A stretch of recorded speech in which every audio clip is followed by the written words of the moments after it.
Merci bandeko ya Congo Lokole News.com. Toza kaka na mabele mabule wapi oyo Congo Lokole ezali na kotambola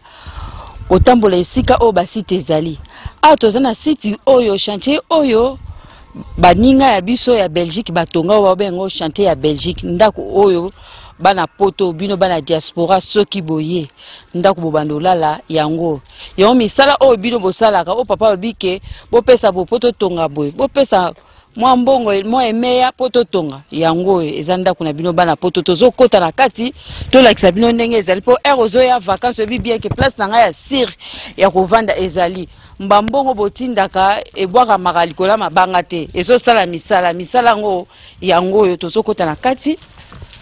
bino momo na ndako na bino mbongo na bino botindaka ndenge misala ezo salama.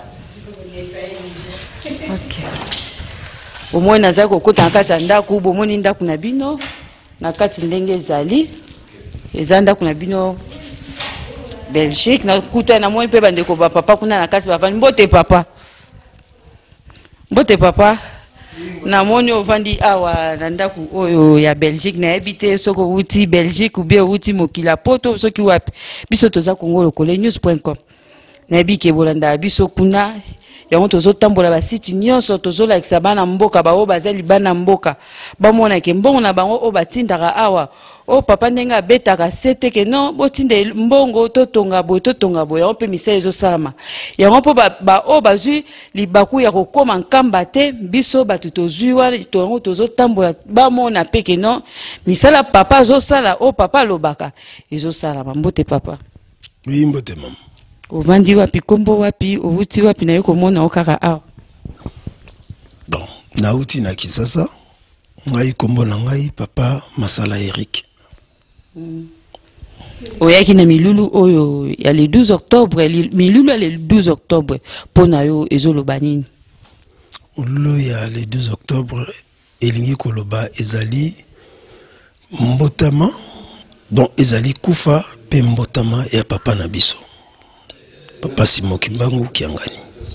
A souvenir nini ozanango pour la journée les 12 donc chaque les 12 octobre bo fetaka au lieu que fête bo fêter dans centre d'accueil na Kinshasa mais bino nyonso boya kaka awa na nkamba bo donc fête wana et le belaka bino nini et ça la kanini pour la vie na bino et rappelaka bino nini fête wana et le 12 octobre oyo et la biso et le belaka biso makambo ebele. Et le belaka biso makambo belé surtout ngai personnellement et le belaka nga makambo belé pour na yebi makambo oyo ba papa baloba pour na mokolo lelo na mbona mokolo lelo to ya fête les 12 parce que tout ça déjà le 14 na mokolo lelo message ni opesa na bayo ba Holanda biso baza libanda mboka dans na monde entier message o na kopesa ezali karake biso bato mwindu tolamuka topona nzela na biso oya solo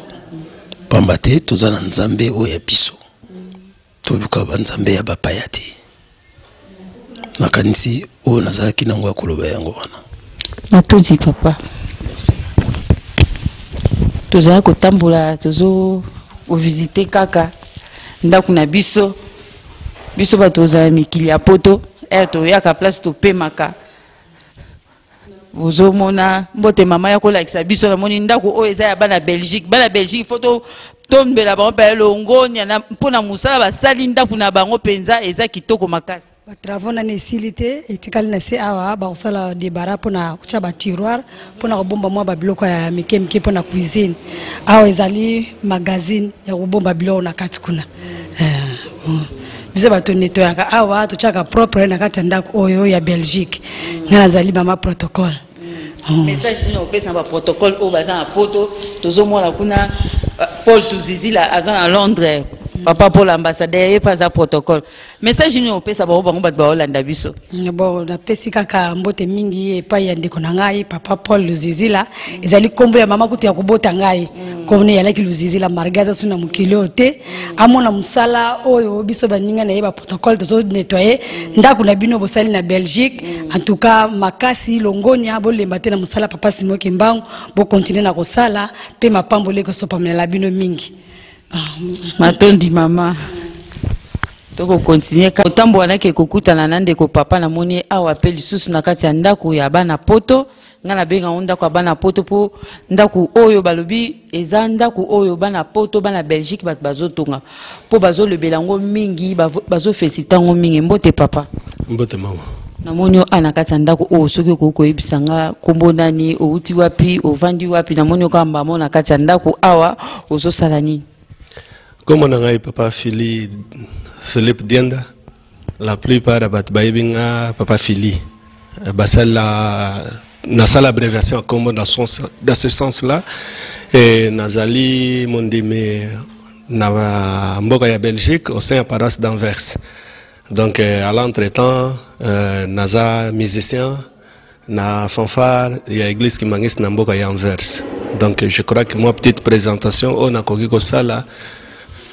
Et voilà, c'est ça. À propos yanda kuna bino ndenge na moneli yango yo ndengo vandi kuna mikila poto na mona papa Ernyoso abetaka mbela keno botonga ndako bandako abapaya botonga boye totonga mitino totonga 4 maisons totonga boye mais bino bana poto ndako na bino botongi yango selon ndengo bomoye botongi ndako na bino na kota na kati e kokani te na bandako mususu o nga na uti kokota ko visiter o ya bino otongi yango botongi na guna bino ou bien ndengeni. Bon c'est vrai que bisoto lobaki ou bien tout à l'heure là je viens de me présenter dans le sens que titre nangai na lingomba ou bien maintenant na kokota na msala oyo nga na salaga naza parmi ya ba personne au bazo sala membre ya commission ya chantier oya Belgique naza plombier et à propos ya ndako to lobaki kino biso to zwaki je sais pas na koki ko lobango eza chance ou bien privilège ya kokende na bimbikila poto. Et toujours qu'il y a occasion ya okuta na papa Kisolokele, papa Diangenda, Ayeb Sakabiso, Boyekola. Oya Mundele ya malamu bino boyekola. Vous allez servir l'église, l'Afrique et votre famille. Et toye ko mona ke non tozi occasion ya ko bâtir ndako na niveau ya Nkamba. Alors to mona ki na niveau poto to benga na ki biso nyonso tout. Bateau baza ba corps de métier ba se manifester pour que tout ça là iloko moko o isa compatible et puis pour na honneur ya papa lingomba en général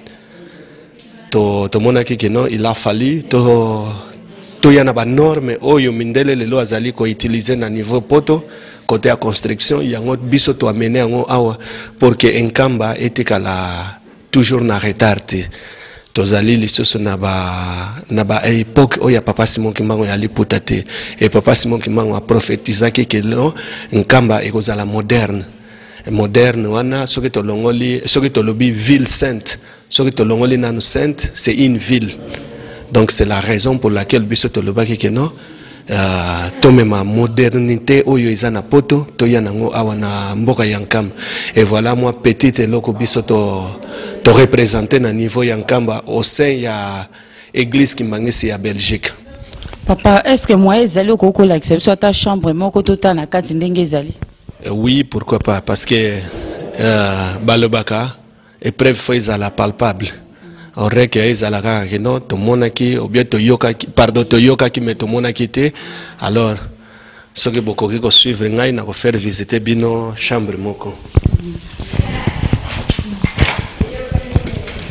Bon, là, dans une chambre oyo, deux chambres oyo tolobaki toko sala na forme VIP. VIP na sens que non, ce qui to yambi mupaya moko mukonzi munene akoki kozala c'est vrai que nanto silsi ko sala yangote, mais tozo ko kene petit à petit na ba possibilité na biso. Là, dans une chambre awa tozana juste na un petit dortoir place à Rochaba pardon, place à Ochaba valise. Et là, tu es dans la salle de bain. Wow! Eh, papa Simon, je sais à ma cam. Et puis que vous avez un tata malam, pour ça qu'on a dit qu'on a alibé. Tu es dans la salle de bain et le système Yamaï a un problème parce que apparemment, tu as ma camion surtout ça sort. Papa, il y a un bilili côté au monde et le ko bana poto basali donc ngai écoute moi le bezate na mai quand vous o ba me mama ina mutute ozomona papa na mpanzi wana kuna ozomona et loko o bana Belgique vraiment ngai nazo pambola su bino ya koleka donc papa Simon atika bino te apambola na bi apambola bino na mukie oyo bozo tinda bon vraiment musala ezo salama. Donc na kati nkamba awa to tamboli na ba chantier ndaku na bino bana poto vraiment moi écoute na ba kuta ezate po bino mombo mona bilili Congo lokole et la Sarabino. Donc moi écoute to ba mingi ezate. Merci papa moi lilo basuka opesa mbote na baninga o batika kuna na poto. Papa nazali kotuno motuna yo kinana mikili ya bapaya. Spécialité na okuna musala oyo zo sala kuna o porter un plus a wana mboka na biso ezanini. Ndenge na ota koloba moi je suis plombier. Toloba ki keno tozana ba difficulté belé ya propos ya situation mai. Mais on s'est dit que non. Tozana ba difficulté peut-être par manque de technologie. Biso tolobaki que na technologie o biso tozo travailler na ona poto tokoki ko amener yango na mboka na biso ya Afrique. To monaki que qui moi ezali o visiter biso place Moussa na yo ozo sala. D'accord. La biso yango. Oh, bon voilà un peu la technologie o biso tolobaki que non. Peut-être moi technologie moko moderne awa tozana local technique na local technique obiso to salaki to che pompe hydrofol to memi filtre pour que filtre biso mai et non seulement ba filtre toza aussi na système ya entretien ya mai à partir à ce que mai koti awa et filtré et sale dispatching nyo surtout na niveau ya likolo. Suivant bande qu'on a biso ba plombier baza awa baza kaka na circuit moko mais biso awa toza na système ya circuit ya soki admettons toilette mute baby to yeka kaka awa to kangi van ya toilette mais c'est pas toute la maison mute eza bloqué donc voilà là to lobaki que non tout à l'heure là je viens de dire que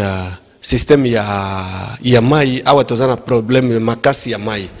Alors na difficulté ya mai toza nango to lobaki que non to ko utiliser l'eau de pluie. L'eau de pluie wana il me semble si ma mémoire est bonne ngana selon ba calcul na ngai ndenge na se documentaki na internet mvula en Afrique et betaka je crois 9 mois. 9 mois o ebetaka alors tozo ko perdre autant ba kib ebe kib ya mai. Yango biso to lobaki mai nyonso to ekokwea na toi oyo to récupérer yango to boaki yango na cité ekoti na citerne tango ekoti na citerne mai wana nyonso tu yango ezoko sala ezonga na kati ya ndako pona ndako ezala accessible mai wana eza bien traité tozo sokola nango tozo sala lango tout usage ya ndako nyonso tu. Je crois peut-être un peu de technologie au biso to lobaki to ko ya nango et yango na auto yeko réaliser. Ce que vous avez dit, c'est que place au tongi citerne et zamala momingi.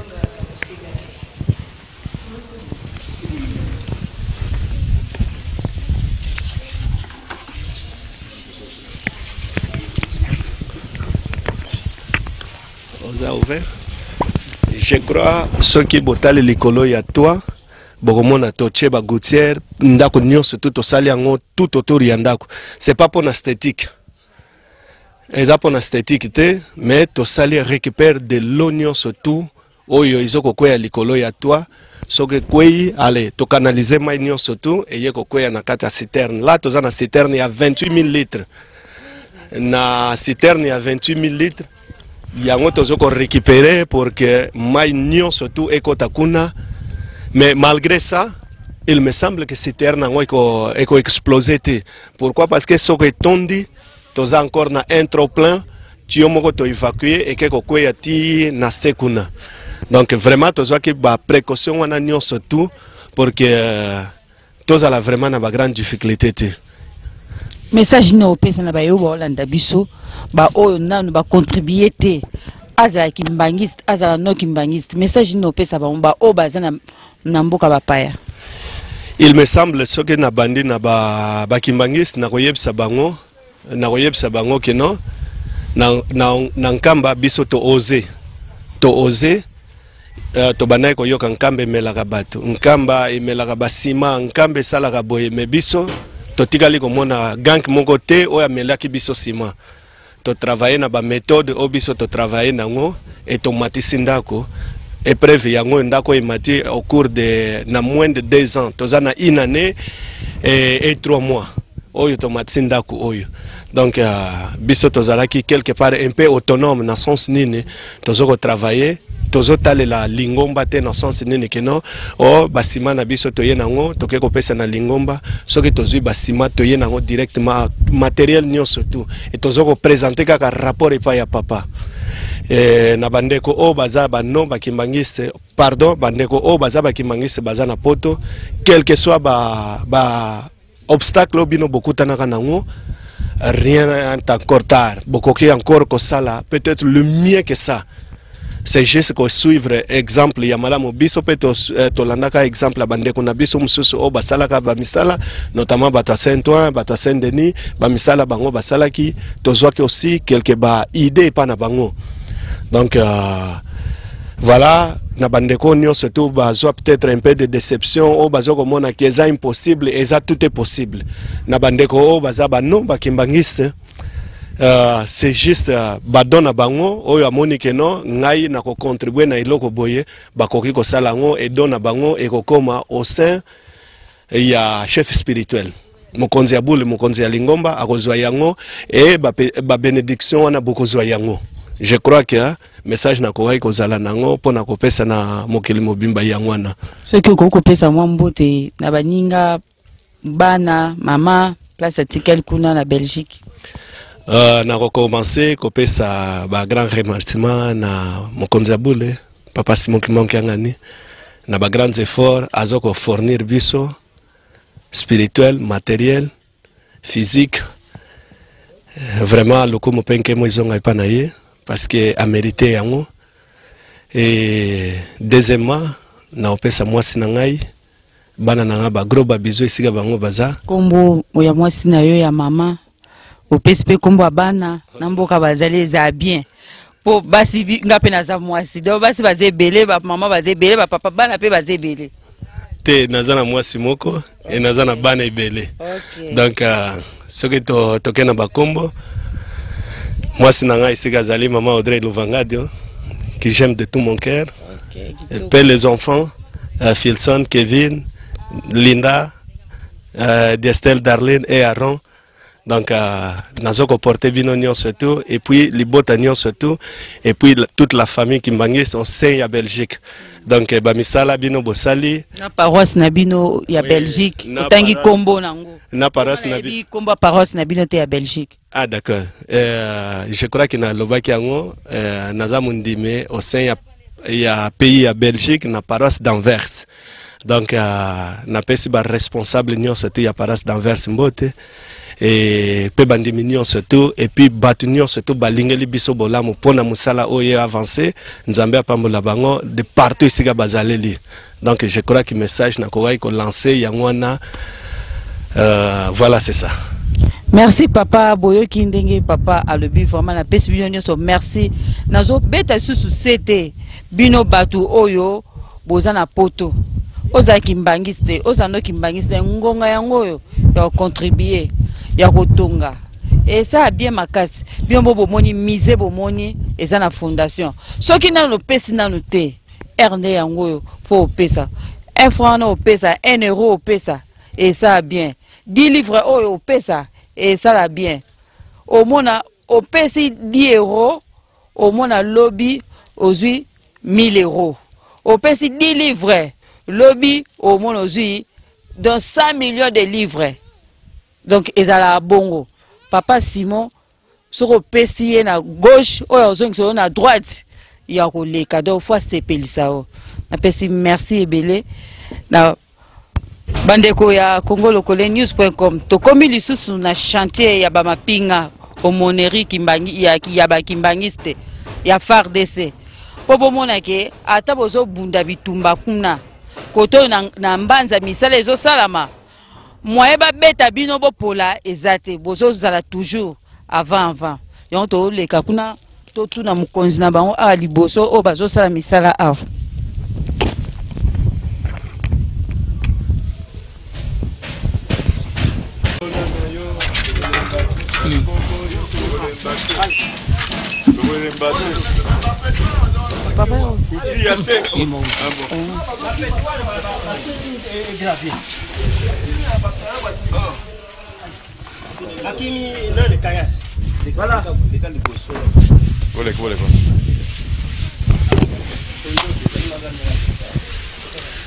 Mbote mo colonel. Mbote mingi papa journaliste. Sikawa tozwami na chantier et susu touti kozala kuna na esika bana Belgique bavandi bambotama ba Congo démocratique bavandi kolo ya Belgique boti kotonga ndako ya kitoko. Sikawa toloba ete libala pe likoti okati ya yona bandeko ya Belgique pamba te balobi ete omokipe ezali kosala makasi etongi ndako. Sikawa toyitoyeba tokomi na chantier tomoni pe ete bandeko ba Congo lokole mpe Congo ya kobonga pe basangani baye pa na bino batala bino misala mie mizali kosalema toyitoyeba motuna mwangai mozali boye ete likanisi lya kotonga ndako eye liuta epai na nani? Merci papa journaliste. Likanisi wana eutaki na ye moko mukonzi ya Lingomba chef spirituel yende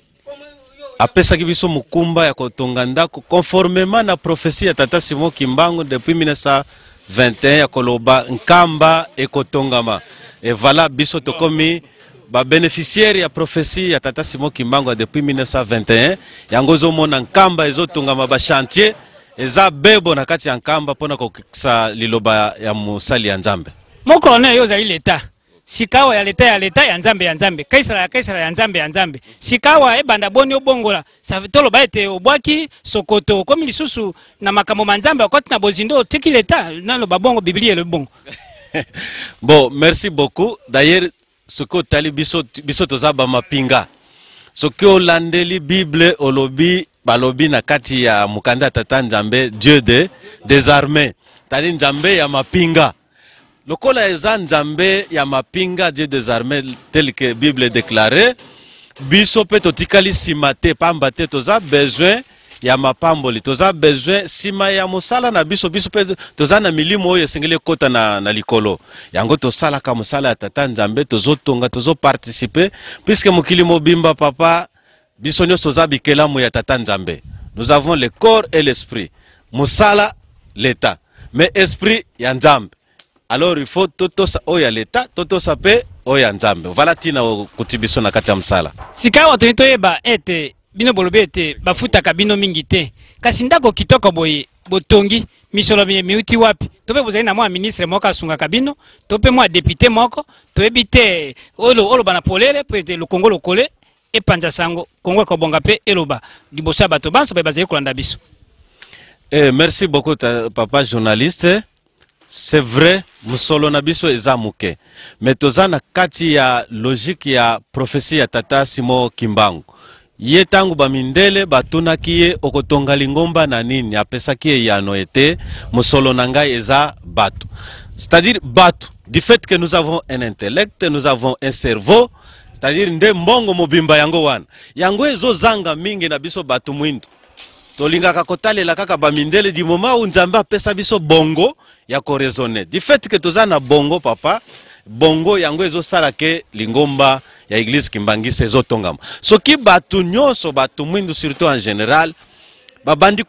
kotia bongo na bango en marche ndenge philosophie ya Lingomba Kimbangiste, je pense tokozala na dignité na personnalité et toko inventer toko créer makambo ebele sans aide ya bamindele. yambo natika maboko makongolo kole to yeba ete misala miye mikosila ngonga nini pa mate ngonga epusani muke tokokoma kasi to yeba ngonga nini penza tokomona ete inauguration esalemi lokola basalaki na bandeko basusu bandako isusu sikawa ya FARDC ngonga nini bako inaugure biso sanza mukonjabula pesaki biso eza oyo ya octobre yangozo mona misala wa tozo bunda wa de façon au plus tard le 30 octobre ndako esila mukonjabula inaugure yango vala tino kutele biso awa tozo bunda nakotika na maboko ya Kongolo Kole.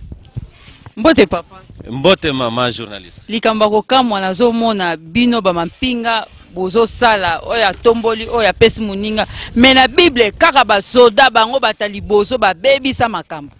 me bino bozo bunda po botonga esika oyo siko na esika oyo bozo tonga bino bafutaka bino te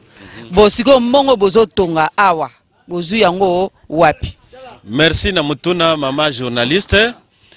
tozana mbongo muke mais ba français pe baloba qui veut peut, c'est-à-dire ce qui volonté ezali na mwa muke oyo biso tozuaka yango tozo sangisa muke ba 1000 francs ba 2000 francs ba 3000 francs nyonso wana ndenge ba français pe baloba l'union fait la force yango stratégie na politique tozana ngo na église kimbangise tozo sangisa ndambo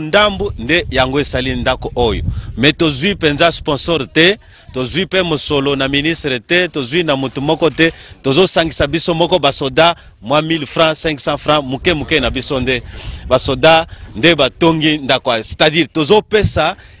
liteya na mokili que ezamu bomengo ekoko tonga te me bongo nde sengele sala na pesi yo pe andécoratel ki asilisa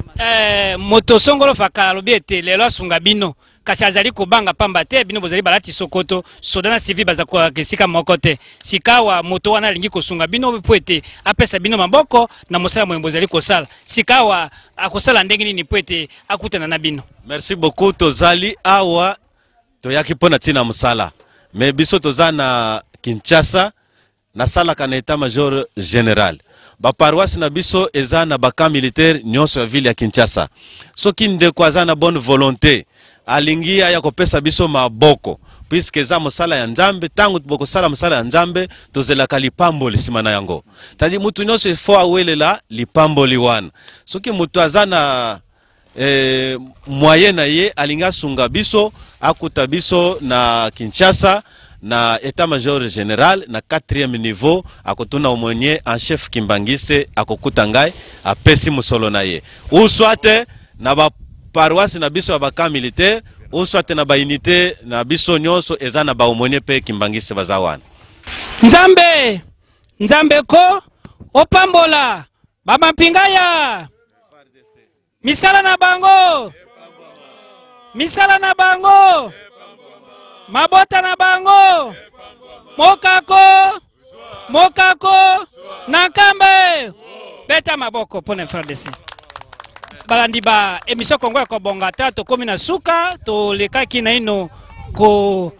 tala ba ndeko babiso ba FARDC zambi mosala moye balobi ete totonga nkamba totonga pe bisika biso na bongo tuti kotala bandeko babiso longonya mingi na ndenge bazali kosala musala zambi likamboli ya mapamboli ndenge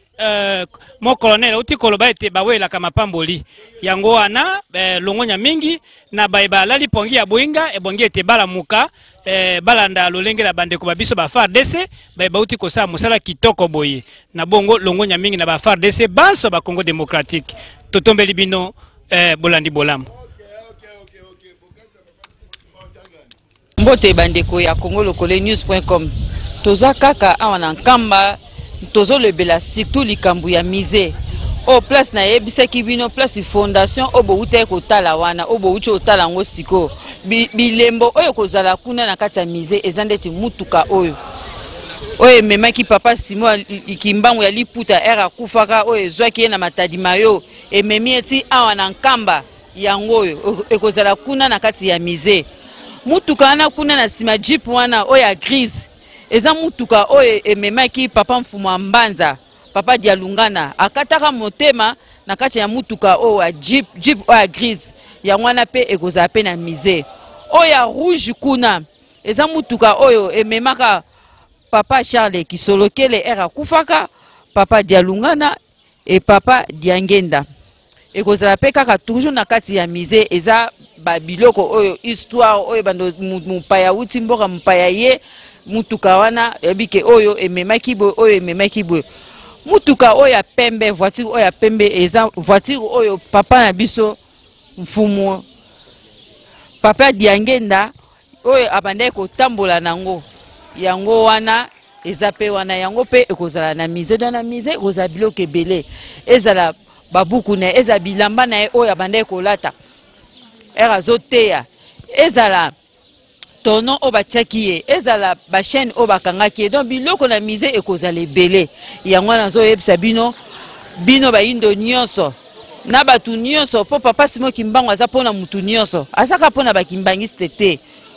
contribution na bino pona mise ekosala bien eza pe lipamboli na kati ya mabota na biso na minga koloba te tosiki be wana merci.